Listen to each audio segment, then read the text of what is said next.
Welcome to IAC. ఈ వీడియోలో important current affairs MCQs చూద్దాం.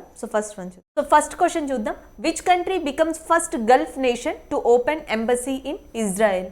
సో మనకి ఏ కంట్రీ ఫస్ట్ గల్ఫ్ కంట్రీ ఏది ఇజ్రాయెల్లో ఎంబసీని ఓపెన్ చేసింది అని అడుగుతున్నారు. Qatar, Saudi Arabia, UAE, Bahrain. So answer డైరెక్ట్గా చూద్దాం. UAE is a correct answer. Option B is a correct one. So ఇటీవల యూఏఈ తన యొక్క ఫస్ట్ ఎంబసీని మొట్టమొదటిసారిగా ఇజ్రాయెల్లో ఓపెన్ చేయడం జరిగింది, ఇనాగ్రేట్ చేయడం జరిగింది. అది ఒక న్యూస్ అయితే, రెండోది వచ్చేసి గల్ఫ్ నేషన్స్లోనే మొట్టమొదటి నేషన్గా యూఏఈ ఒక రికార్డ్ని క్రియేట్ చేసిందని చెప్పొచ్చు, ఇజ్రాయెల్లో ఎంబసీని ఓపెన్ చేయడం ద్వారా. అది ఇక్కడ మనకి న్యూస్.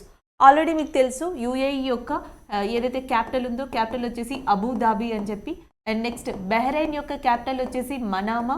అండ్ నెక్స్ట్ ఖతార్ యొక్క క్యాపిటల్ వచ్చేసి మనకి Doha. And next Saudi Arabia capital వచ్చేసి రియాద్. సో క్యాపిటల్స్ ఇంపార్టెంట్ కాబట్టి కరెంట్ అఫైర్ దృష్ట్యా, స్ట్రాటజిక్ దృష్ట్యా సో గుర్తుపెట్టుకోండి. సౌదీ అరేబియాకి రియాద్, ఖతార్కి దోహా, యుఏఈకి అబుదాబి, బహ్రెయిన్కి మనామా. ఆల్రెడీ మీకు తెలుసు ఇరాక్కి వచ్చేసి బాగ్దాద్ అని చెప్పేసి, కువైట్కి వచ్చేసి కువైట్ సిటీ. సో ఆరున్నిటిని కూడా గుర్తుపెట్టుకోండి. సో ఇవన్నీ కూడా గల్ఫ్ నేషన్స్లోకి వస్తాయి. బట్ యూఏఈ ఇటీవల ఇజ్రాయెల్లో తన ఎంబసీని ఓపెన్ చేయడం జరిగింది. సో అది ఇక్కడ answer. Next one, Israel capital Jerusalem. So Jerusalem is a present capital of Israel. Second question వచ్చేటప్పటికి, which state government is planning to create సంస్కృతిక్ ఫారెస్ట్? సో సంస్కృతిక్ ఫారెస్ట్ అనే దాన్ని క్రియేట్ చేయడం కోసం ఏ స్టేట్ ఆలోచిస్తుంది అని అడిగారు. బీహార్, మధ్యప్రదేశ్, తమిళనాడు, ఉత్తరప్రదేశ్. సో ఆన్సర్ వచ్చేసి Uttar Pradesh is a correct answer. Option D is a correct one. సంస్కృతిక్ ఫారెస్ట్ అంటే మన భారతదేశ ప్రాచీన చరిత్ర నుంచి ఇప్పటిదాకా కూడా మన లైఫ్ స్టైల్లో ఏవైతే అటు మైథలాజికల్గా, సైంటిఫికల్గా కీ రోల్ని ప్లే చేశాయో, సో అలాంటి చెట్ల శాంపిల్స్ని కలెక్ట్ చేసి ఉత్తరప్రదేశ్లో సంస్కృతిక్ ఫారెస్ట్ అనే దాని పేరుతో నిర్మించనుంది ఉత్తరప్రదేశ్ ప్రభుత్వం. అందుకని చెప్పేసి న్యూస్లోకి రావడం జరిగింది.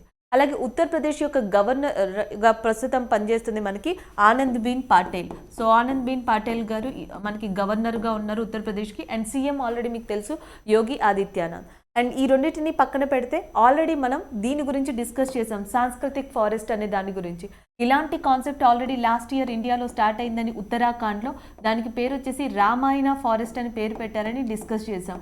సో రామాయణ ఫారెస్ట్ వచ్చేసి మనకి రామాయణాల్లో వాల్మీకి మెన్షన్ చేసిన 6 గార్డెన్స్ ఏవైతే ఉన్నాయో ఆ టైప్లోనే ఇక్కడ ఒక ఫారెస్ట్ని నిర్మించారు. దాని తర్వాత ఉత్తరాఖండ్లో ఇటీవల భారత్ వాటిక అనే పేరుతో ఒక ఫారెస్ట్ని కూడా నియమించారు. దీంట్లో ఏంటి అంటే భారతదేశానికి సంబంధించిన 28 స్టేట్స్ యొక్క ట్రీస్ ఏవైతే ఉంటాయో, సో ఆ ట్రీస్ కానీ యూనియన్ టెరిటరీకి సంబంధించిన ట్రీస్ కానీ సెలెక్ట్ చేసి సో వాటిని తీసుకొచ్చి భారత్ వాటిక అనే పేరు మీద ఉత్తరాఖండ్లో డెవలప్ చేయడం జరిగింది. అలాగే ఇంకో పేరు కూడా మీకు బాగా తెలుసు, crypto gaming garden. So crypto gaming garden వచ్చేసి ఏవైతే మనకి మొసెస్ లేకపోతే ఫంగి, ఆల్గే ఉన్నాయో వాటి నుంచి ప్రొడ్యూస్ అయ్యే ప్లాంట్స్తో నిర్మించబడింది క్రిప్టో గేమింగ్ గార్డెన్ అనేది. అలాంటిది భారతదేశంలోని డెహ్రాడూన్ ప్రాంతంలో ఇటీవల దాన్ని ప్రారంభించారు. అది కూడా ఉత్తరాఖండ్లోనే ఉంది. ఇవి ఫారెస్ట్కి సంబంధించిన కొంత రిలేటెడ్ ఇన్ఫర్మేషన్. అయితే సంస్కృతిక్ ఫారెస్ట్ అనేది మాత్రం ఇటీవల ఎక్కడ ప్రపోజ్ చేయబడింది అంటే Uttar Pradesh. Option D is a correct one. Next question, recently Karnataka chief minister BS Yediyurappa unveiled which scheme? So ఏ స్కీమ్ గురించి Karnataka chief minister BS Yediyurappa చెప్పారని అడుగుతున్నారు. సో ఆప్షన్స్లో మనకి electric bike tax scheme, and next Kayaka Yojana loan scheme, and next Ganga Kalyana scheme, and సప్తపది వివాహ యోజన అని ఉన్నాయి. So answer నేరుగా చూద్దాం. Electric bike tax scheme is a correct answer. So ఈ స్కీమ్ని ఇటీవల కర్ణాటక చీఫ్ మినిస్టర్ యడ్యూరప్పన్ స్టార్ట్ చేశారు.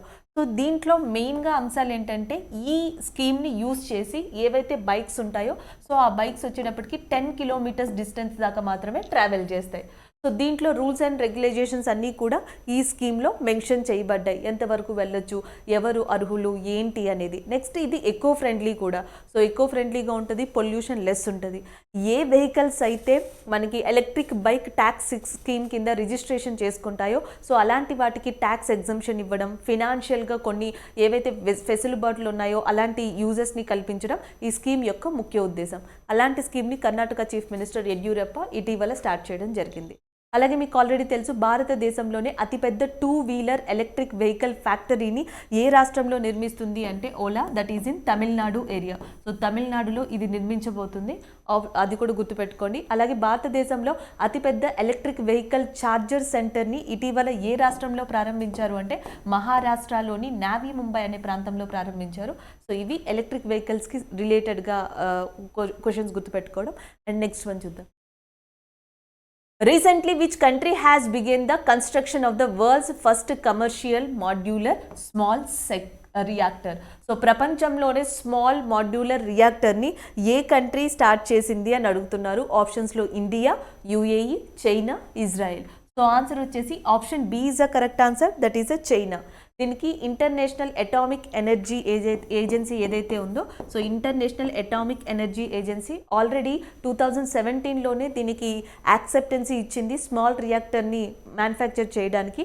అలా చైనా 2017లో పర్మిషన్ పొందిన తర్వాత ప్రపంచంలోనే smallest and first commercial modular small రియాక్టర్ని తయారు చేసింది. దానికి పేరు లింగ్ లాంగ్ 1 అని కూడా పెట్టింది. Linglong 1 is a small reactor which is manufactured by China and tested recently by China అని చెప్పొచ్చు. అలాగే ఇంటర్నేషనల్ అటామిక్ ఎనర్జీ ఏజెన్సీ ఏదైతే ఉందో దీని యొక్క హెడ్ క్వార్టర్స్ వచ్చేసి మనకి ఆస్ట్రియాలోని వియన్నా అనే ప్రాంతంలో ఉంది. సో ఇది కూడా గుర్తుపెట్టు. నెక్స్ట్ వన్ చూద్దాం. Which country has unveiled the world's biggest floating solar power farms? So ప్రపంచంలోనే అతిపెద్ద సోలార్ పవర్ ఫార్మ్స్ని ఏ కంట్రీ స్టార్ట్ చేసింది? లైక్ ఇండియానా, యూకేనా, యూఎస్ఏనా, సింగపూరా అని. సో ఆన్సర్ వచ్చేసి Singapore is a correct answer. Option D is a correct one. దాదాపుగా 122,000 సోలార్ ప్యానెల్స్ని యూజ్ చేసి చాలా ఫుట్బాల్ పిచ్చెస్ ఎంత వైశాల్యం అయితే ఉంటాయో అంత వైశాల్యంలో సింగపూర్లో వరల్డ్లోనే అతిపెద్ద ఫ్లోటింగ్ సోలార్ పవర్ ఫార్మ్స్ని ఇటీవల నిర్మించారు. సో ఇంకొకటి ఏంటంటే ఆసియాలోనే అతిపెద్ద కార్బన్ డయాక్సైడ్ ఎమిటర్గా ఉన్నది కూడా మనకి ఏది అంటే సింగపూర్గా చెప్పొచ్చు. అలాంటి సింగపూర్లో దీనిని ప్రారంభించడం జరిగింది. So option D is a correct one. Next one, who has received the National Silver Scotch Award for the Pushti Nirbhara project? So పుష్టి నిర్భార ప్రాజెక్ట్ కింద ఎవరు నేషనల్ సిల్వర్ స్కాచ్ అవార్డుని గెలుచుకున్నారని అడుగుతున్నారు. సో ఆన్సర్ వచ్చేసి డైరెక్ట్గా చూద్దాం, కీర్తి జాలి. సో కీర్తి జాలి ఎవరైతే అడ్మినిస్ట్రేషన్ ఆఫీసర్ ఉన్నారో సో ఈమె ఈ అవార్డుని రిసీవ్ చేసుకోవడం జరిగింది. ఇది కూడా మనకి ఏ రాష్ట్రానికి సంబంధించి అవార్డు వచ్చింది అంటే అస్సాం. అస్సాంలో పుష్టి నిర్భార అనే ఒక ప్రాజెక్ట్ని స్టార్ట్ చేశారు, ఏదైతే ఇండో బంగ్లాదేశ్ బోర్డర్కి చాలా దగ్గరగా ఉన్న విలేజ్లో. సో అక్కడ ఏంటి అంటే ఏదైతే న్యూట్రిషన్ పోషకాలకి సంబంధించిన చెట్లు ఉంటాయో ఆ చెట్లని నాటడం, పెంచడం, ఆ విలేజ్ని ఆ పరంగా డెవలప్ చేయడం వల్ల సో దానికి పుష్టి నిర్భార ప్రాజెక్ట్ని డెవలప్ చేసినందుకు ఈ సంవత్సరం నేషనల్ సిల్వర్ స్కాచ్ అవార్డ్ అస్సాంలోని ఆ ప్రాంతానికి లభించింది. సో దానిని రీసెంట్గా కీర్తి జాలి ఎవరైతే అడ్మినిస్ట్రేటివ్ ఆఫీసర్ ఉన్నారో అక్కడ సో ఈమె రిసీవ్ చేసుకోవడం జరిగింది. నెక్స్ట్ వన్ చూద్దాం. When is the Nelson Mandela international day is observed? So Nelson Mandela international day అనేది ఎప్పుడు అని అడుగుతున్నారు. 20th July, 31st July, 17th July, 18th July. So answer వచ్చేసి 18th July is a correct answer. Every year Nelson Mandela international day అనే దాన్ని 18th జూలైన celebrate చేయడం జరుగుతుంది. దీన్ని మొట్టమొదటిసారిగా UN ఎప్పుడు రికగ్నైజ్ చేసింది అంటే 2009లో రికగ్నైజ్ చేశారు. ఆ సంవత్సరం నుంచి దాన్ని మండేలా డే లేదా ఇంటర్నేషనల్ నెల్సన్ మండేలా డే కింద రికగ్నైజ్ చేయడం జరిగింది. ఎందుకంటే July 18th, 1918 the birth date of Nelson మండేలాగా చెప్పొచ్చు. నల్లజాతి సూర్యుడు అని కూడా పిలుస్తూ ఉంటారు. 1990లో ఈయనకి ఏమంటారు భారతరత్న అనేది కూడా భారతదేశం తరపున నెల్సన్ మండేలాకి అరుదైన గౌరవం లభించింది. దాని తర్వాత 1993లో నోబెల్ పీస్ ప్రైజ్ని గెలుచుకున్నారు, నోబెల్ శాంతి బహుమతిని. దాని తర్వాత 1994లో సౌత్ ఆఫ్రికాకి అధ్యక్షుడయ్యారు. దాదాపుగా సౌత్ ఆఫ్రికాలోని ఎవరైతే సౌత్ ఆఫ్రికాలో స్లేవ్ పీపుల్గా ఉండిపోయారో, బానిస పీపుల్గా ఉండిపోయారో వాళ్ళందరి కోసం దాదాపుగా 27 సంవత్సరాలు జైలు శిక్ష అనుభవించారు నెల్సన్ మండేలా. ఈయన గొప్ప పొలిటీషియన్ అని చెప్పొచ్చు, అండ్ రివల్యూషనరీ పర్సన్ అని చెప్పొచ్చు, ఫిలంథ్రోపిస్ట్ అని చెప్పొచ్చు. సో అలాంటి గొప్ప రాజకీయవేత్త and as well as and పోరాట యోధుడైన నెల్సన్ మండేలా బర్త్ డేని international day of Nelson Mandela కింద రికగ్నైజ్ చేయడం జరిగింది. సో అది one hand can feed other అనేది దీని యొక్క నినాదం ఈ సంవత్సరం.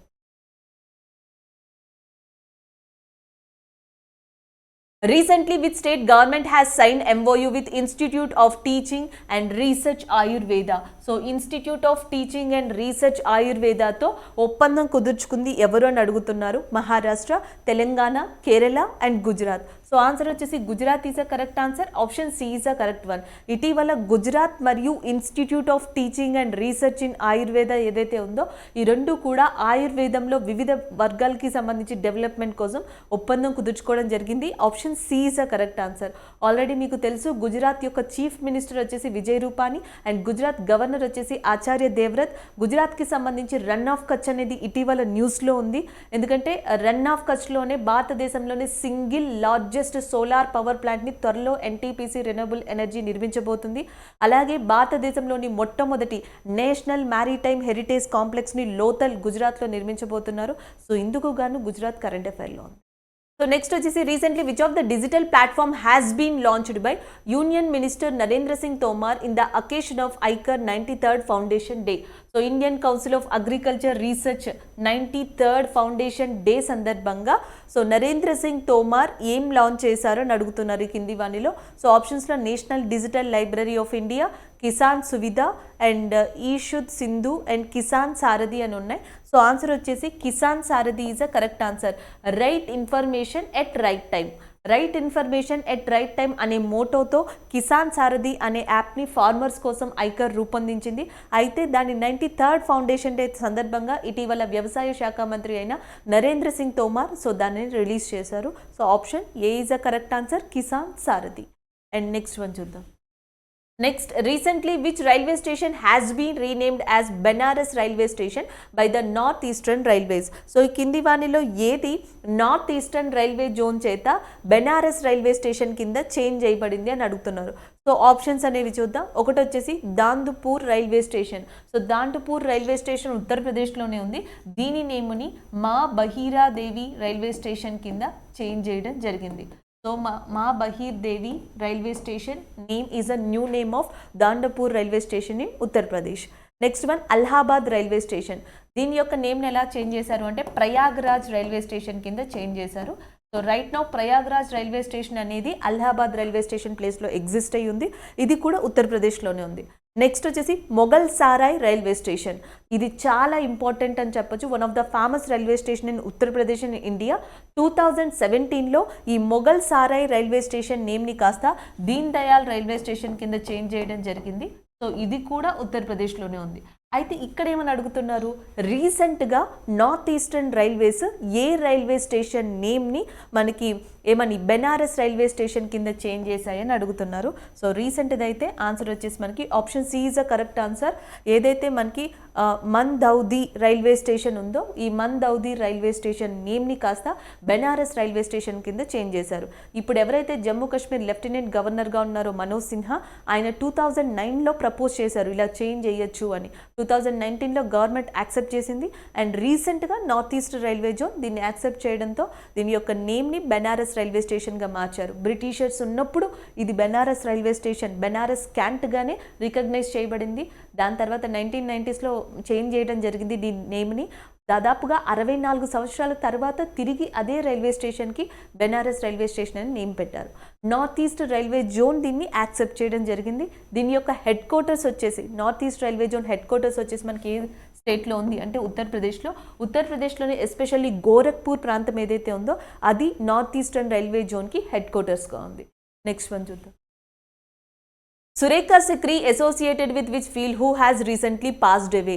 సో సురేఖా సిక్రీ రీసెంట్గా చనిపోయారు. ఆమె జర్నలిజానికి సంబంధించిన పర్సనా, స్పోర్ట్సా, ఆదరా, యాక్ట్రెస్ అని అడుగుతున్నారు. సో ఆన్సర్ వచ్చేసి actress is a correct answer. స్వతహాగా న్యూఢిల్లీకి సంబంధించిన సురేఖా సిక్రీ 75 సంవత్సరాల వయసులో హార్ట్ అటాక్తో ముంబైలో ఇటీవల చనిపోయారు. ఆమె ఫేమస్ టెలివిజన్ యాక్ట్రెస్, ఫేమస్ సినీ యాక్ట్రెస్ కూడా. పలు మూవీస్లో యాక్ట్ చేశారు అండ్ 3 సార్లు నేషనల్ అవార్డుని అందుకున్నారు. రీసెంట్గా 2018లో బదాయి హో అనే మూవీలో యాక్ట్ చేయడం ద్వారా ఉత్తమ సహాయ నటి నేషనల్ అవార్డుని కూడా ఈమె అందుకోవడం జరిగింది. లాస్ట్గా ఈమె కనిపించింది ఎప్పుడు అంటే 2000 అంటే రీసెంట్గా ఏదైతే నెట్ఫ్లిక్స్లో సిరీస్ వచ్చిందో గోస్ట్ స్టోరీస్ అని చెప్పి ఆ గోస్ట్ స్టోరీస్లో చివరిసారిగా సురేఖా సిక్రీ కనిపించారు. So that is about the Surekha Sikri, a famous actress in India and 3 times national film అవార్డుని గెలుచుకున్న పర్సన్ ఈమె. నెక్స్ట్ వన్ చూద్దాం. Which union ministry has launched artificial intelligence based grievance analysis app CP Grams? So CP Grams అనే యాప్ని artificial intelligence బేస్డ్తో ఉండే యాప్ని ఎవరు ఇటీవల ఇనాగ్రేట్ చేశారని అడుగుతున్నారు, లాంచ్ చేశారు అని. ఆప్షన్స్లో Nitin Gadkari, next Narendra Singh Tomar, G Kishan Reddy and Rajnath Singh. Already మీకు నితిన్ గడ్కరీ గారి గురించి తెలుసు, ministry of road transportation and హైవేస్కి నితిన్ గడ్కరీ గారు ఉన్నారు. అండ్ నెక్స్ట్ వచ్చేటప్పటికి వ్యవసాయ శాఖ మంత్రి, agriculture minister Narendra Singh Tomar. G Kishan Reddy గారిని ఇటీవల టూరిజం అండ్ కల్చరల్ డెవలప్మెంట్ మినిస్ట్రీకి మినిస్టర్గా అపాయింట్ చేయడం జరిగింది కిషన్ రెడ్డి గారిని. ఇంకా రాజ్నాథ్ సింగ్ వచ్చేసి డిఫెన్స్ సిస్టమ్కి సంబంధించిన మినిస్టర్. అయితే ఇక్కడ ఏ యూనియన్ మినిస్టర్ ఆర్టిఫిషియల్ ఇంటెలిజెన్సీ బేస్డ్కి సంబంధించిన ఈ యాప్ని లాంచ్ చేశారని అడుగుతున్నారు. సో అది వచ్చేసి defence minister Rajnath Singh is a correct answer. Option B is a correct one. Next one చూద్దాం. For the first time in nearly 2 decades, a rare case of human monkeypox was detected in which country? So యాక్చువల్గా మనకి human monkey pox అనేది democratic republic of Congo, Nigeria ఈ ప్రాంతాల్లో ఎక్కువగా first time recognise చేశారు. ఇప్పటికీ కూడా నైజీరియా లాంటి ఆఫ్రికన్ ప్రాంతాల్లో ఈ మంకీ పాక్స్ అనేది మనకు కనిపిస్తూ ఉంటుంది. స్మాల్ పాక్స్ కలుగజేసే ఏదైతే మస్కిటో వైరస్ ఫ్యామిలీ ఉందో ఆ వైరస్ ఫ్యామిలీనే హ్యూమన్ మంకీ పాక్స్ని కూడా కలుగజేస్తుంది. అయితే రీసెంట్గా దానిని టెక్సాస్లో గుర్తించడం జరిగింది. That is nothing but USA. Option A is a correct answer. ఒక పర్సన్ ఎవరైతే నైజీరియా నుంచి టెక్సాస్కి ట్రావెల్ చేశారో ఆయనలో హ్యూమన్ మంకీ పాక్స్ అనే దాన్ని గుర్తించడం జరిగింది. సో కాబట్టి రీసెంట్గా ఆ కేసు USAలోనే నమోదైంది. Recently, which country has passed the Eagle Act 2021? So enduring American global and leader engagement act అంటాం దాన్ని, 2021 యాక్ట్. సో చైనాకి పొలిటికల్గా, ఎకనామికల్గా చెక్ పెట్టేందుకు అండ్ క్వాడ్ కంట్రీస్ ఏవైతే ఉన్నాయో లైక్ జపాన్ కావచ్చు, ఆస్ట్రేలియా కావచ్చు, ఇండియా కావచ్చు, సో వీటికి ఇంకా రిలేషన్షిప్ని బలోపేతం చేసేందుకు ఇమిగ్రేషన్ కాన్సెప్ట్కి సంబంధించి ఈగల్ యాక్ట్ 2021ని ఇటీవల USA ఆమోదం తెలిపింది. సో దానికి సంబంధించిన న్యూస్ ఇది. ఆన్సర్ వచ్చేసి USA is a correct answer. Option C is a correct one. And next one చూద్దాం. The School Innovation Ambassador Program launched to train 50,000 teachers in which country? సో 50,000 టీచర్స్ని ట్రైన్ చేసేందుకు CBSE సిలబస్ గురించి కానీ, technology గురించి కానీ, updated platform గురించి కానీ ట్రైన్ చేసేందుకు ఈ 50,000 టీచర్స్కి ఏ ప్రోగ్రామ్ కేటాయించారు అంటే the school innovation ambassador program. అయితే అది ఎక్కడ లాంచ్ అయింది, ఏ country? China, Russia, Afghanistan, India. So answer వచ్చేసి India is a correct answer. Option C. ఇటీవల విద్యాశాఖ మంత్రి ఎవరైతే ఉన్నారో ఎడ్యుకేషన్ మినిస్టర్ ధర్మేంద్ర ప్రధాన్, ఆయన దీన్ని ఇనాగ్రేట్ చేయడం జరిగింది ఈ ప్రోగ్రామ్ని. Option C is a correct one. Next వచ్చేటప్పటికి which state become the first state to launch online dispute resolution platform? So online dispute resolution platform ఏంటి అంటే లైక్ హౌస్ రెంటల్ అగ్రిమెంట్స్ కానీ, బిజినెస్ కాంట్రాక్ట్స్కి సంబంధించి ఎప్పుడైతే డిస్ప్యూట్స్ వచ్చాయో జనరల్గా కోర్టుకి వెళ్ళడం జరుగుతుంది. సో అలా కోర్టుకి వెళ్ళడం వల్ల టైం అనేది ఎక్కువ ప్రోలాంగ్ అవుతుంది. సో ఫీజ్ పే చేయాల్సి ఉంటుంది, మనీ అనేది ఎక్కువ ఖర్చు చేయాల్సి ఉంటుంది. సో అండ్ కోర్టు మీద బర్డెన్ పడుతుంది. ఈ మూడింటిని తగ్గించడానికి ఎవరైతే అడ్వైజరీ జ్యుడిషియర్ పర్సన్ ఉంటారో ఆ పర్సన్ని సజెస్ట్ చేయడం జరుగుతుంది. సో ఎవరైతే డిస్ప్యూట్ పడ్డారో వీళ్ళిద్దరూ కూడా ఆ పర్సన్ మధ్యలో సో వాళ్ళ యొక్క ఏమంటారు చెప్పచ్చు, వాళ్ళ యొక్క ప్రాబ్లమ్ని ఎక్స్ప్రెస్ చేయొచ్చు. సో ఆ జడ్జ్ లేదా ఆ పర్టిక్యులర్ పర్సన్ ఎవరైతే ఉన్నారో జ్యుడిషియరీకి సంబంధించిన వ్యక్తి, ఆయన ఇచ్చిన తీర్పు కానీ, ఆయన ఇచ్చిన రిజల్ట్ కానీ ఈ ఇద్దరికీ కూడా అగ్రీ అయితే కోర్టులో ఈ కేసు సాల్వ్ అయిందని చెప్పేసి ఫైల్ చేయడం జరుగుతుంది. ఇలాంటి ప్రాసెస్ని మనకి ఏమని పిలుస్తామంటే డిస్ప్యూట్ రిజల్యూషన్ అని చెప్పి పిలుస్తాం. అయితే ఇటీవల ఆన్లైన్ డిస్ప్యూట్ రిజల్యూషన్ అనేది ఏ స్టేట్ స్టార్ట్ చేశారని అడుగుతున్నారు. గుజరాత్, మహారాష్ట్ర, తెలంగాణ, మధ్యప్రదేశ్. సో ఆన్సర్ వచ్చేసి Madhya Pradesh is a correct answer. Option D is a correct one. మధ్యప్రదేశ్లోని జబల్పూర్, గ్వాలియర్ అండ్ భూపాల్ ప్రాంతాల్లో ఇటీవల ఈ ఆన్లైన్ డిస్ప్యూట్ రిజల్యూషన్ ప్లాట్ఫామ్ అనే దాన్ని స్టార్ట్ చేశారు. అలాగే మధ్యప్రదేశ్ చీఫ్ మినిస్టర్గా శివరాజ్ సింగ్ చౌహాన్ ఉన్నారు. మధ్యప్రదేశ్ నూతన గవర్నర్గా ఇటీవల అపాయింట్ అయింది Mangubhai C Patel. Thank you.